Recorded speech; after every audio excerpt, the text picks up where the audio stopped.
Alors, c'est le nommé Esso Epanlo Didier, euh, entrepreneur agropastoral et formateur au centre de formation professionnelle en élevage, pisciculture et agriculture du soie.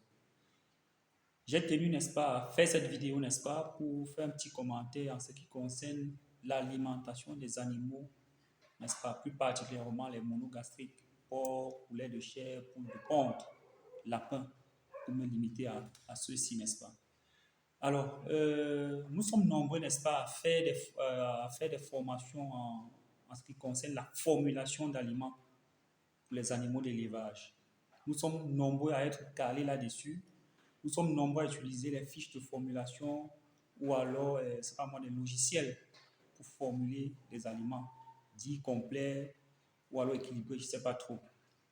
La question que je viens vous poser aujourd'hui, à laquelle je vais apporter par la même occasion des réponses, est celle de savoir est-ce que cet aliment qu'on a formulé dans notre logiciel, n'est-ce pas, ou alors grâce à notre logiciel, ou alors par le biais, n'est-ce pas, de cette fiche de formulation, du fait qu'elle soit complète sur cette fiche ou bien dans ce logiciel, est nécessairement un aliment qui sera complet une fois dans le sac.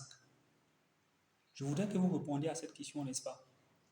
Est-ce que cet aliment qu'on a eu à formuler grâce à un logiciel ou grâce à une fiche de formulation qui stipule que les proportions qu'on veut incorporer dans 100 kg d'aliments ou bien dans une tonne, hein, faire en sorte que cet aliment soit complet. Est-ce que c'est toujours le cas une fois que l'aliment est dans un sac ou alors une fois que tous les ingrédients à incorporer sont mélangés? Alors, je répondrai d'emblée en disant que non, ce n'est pas le cas. Pour deux raisons que je vais évoquer ici. La première raison est que, au niveau de la minoterie ou de la provendierie, il y a de fortes chances que vous tombez sur hein, un provendier qui est malhonnête et qui va tout simplement, n'est-ce pas, modifier votre formule en réduisant par exemple certains taux d'incorporation, puis les compenser avec d'autres qui sont peu coûteux. Par exemple, dans une tonne, plutôt que de vous mettre 65 kg de 650 kg de maïs, autant pour moi, il vous met par exemple 500 kg de maïs et vient compenser avec le son de blé qui est peu coûteux parce qu'il veut gagner un peu d'argent. Vous avez une tonne, mais ce n'est pas nécessairement une tonne d'aliments équilibrés ou complets. Vous voyez un peu, ça c'est une première raison. La seconde chose qui peut faire en sorte que votre aliment qui est dans le sac ne soit pas un aliment complet, c'est le fait que les ingrédients que vous avez utilisés ne sont pas de qualité. Ne sont pas de qualité. Dans une fiche, dans une fiche, n'est-ce pas, de composition de différents ingrédients, on vous dit que le maïs a telle quantité de kilocalories par kilogramme.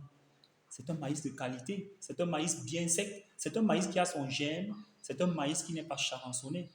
Alors quand vous allez formuler, vous mettez 500 kg de maïs pour une tonne ou bien 600 kg de maïs pour une tonne, mais vous pesez un maïs charançonné, un maïs presque gâté, un maïs presque pourri, si on peut le dire ainsi. À ce moment-là, dans votre sac, vous n'avez plus un aliment complet. Si vous utilisez, c'est pas moi, un prémix ou bien un concentré qui est périmé, je suis désolé. Je suis désolé, vous n'avez plus un aliment complet. Donc, voilà deux éléments de réponse, n'est-ce pas, qui prouvent que le fait que notre aliment soit complet dans un PC n'est pas nécessairement le cas dans le sac. Du coup, la conséquence est que vos besoins ont une croissance qui n'est pas intéressante. Et vous allez vous plaindre chez qui? Je ne sais pas trop. Hein, vous pouvez que vous plaindre à vous-même. Donc, vraiment, faisons les choses professionnellement. Arrangeons-nous à ce qu'on fasse toujours bien. Le moins cher est cher, on a l'habitude de le dire. Je tiens à vous remercier pour votre aimable attention et je reste disponible, n'est-ce pas, pour tous ceux-là qui ont besoin de formation sur les techniques de formulation et portez-vous bien.